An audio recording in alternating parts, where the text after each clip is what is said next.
Hi, I'm Lisa Beltran, and I chose to do our final historiographic essay looking at the middle ground, which was something that came up numerous times in our course, but looking specifically at the ways that different groups kind of exerted control, dominance, things like that, and really looking at how historians have looked at White's idea of a middle ground in the last 25 years or so. So some of the books that I used for this were, or all of the books that I used for this, were Richard White's The Middle Ground, Indians, Empires, and Republics in the Great Lakes region, 1650 to 1815, Kathleen Duval's The Native Ground, Indians and Colonists in the Heart of the Continent, Juliana Barr's Peace Came in the Form of a Woman, Indians and Spaniards in the Texas Borderlands, Ned Blackhawk's Violence Over the Land, Indians and Empires in the Early American West, Charles Beatty Medina and Melissa Reinhardt's edited Contested Territories, Native American and Non-Natives in the Lower Great Lakes, 1700 to 1850, Michael Whitgin's An Infinity of Nations, How the Native New World Shaped Early North America. So again, I kind of started looking at chronologically how time passed between all of these books, and starting with Richard White's book that was published in 1991,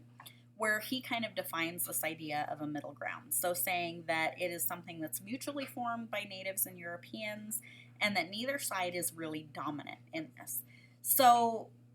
after looking at White's book, the next two books that came in the line of the books I used for this paper were Kathleen Duval and Juliana Barr's works, which both kind of explicitly state in their introductions that part of their purpose is to refute White's idea of the middle ground.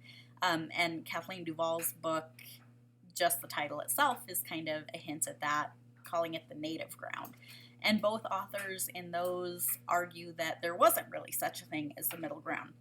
and that Native Americans exerted dominance through various means, and the middle ground wasn't something that really existed because there wasn't this mutual give and take.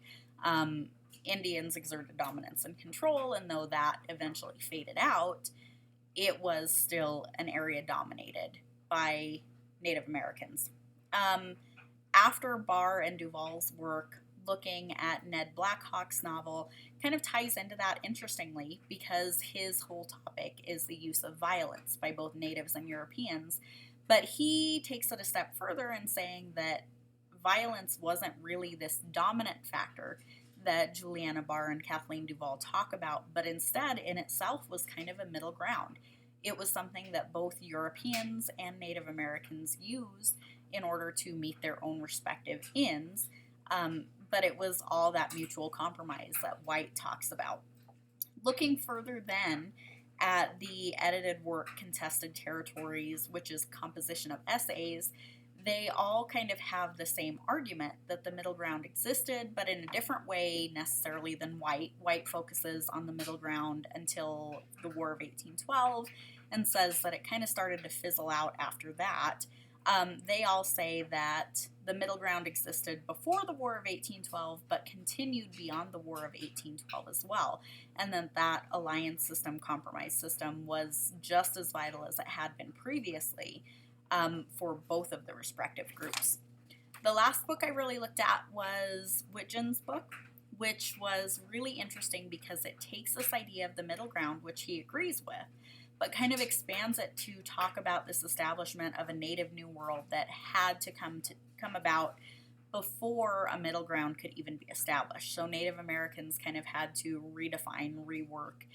their way of life, their society, before that middle ground could even take place. So I think one of the biggest interesting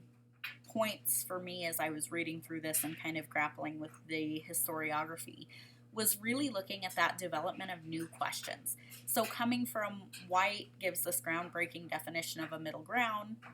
to historians refuting that, and kind of coming full circle to finding a holistic kind of agreement, but then coming up with this whole set of new questions. What is the native new world? How did that influence the middle ground?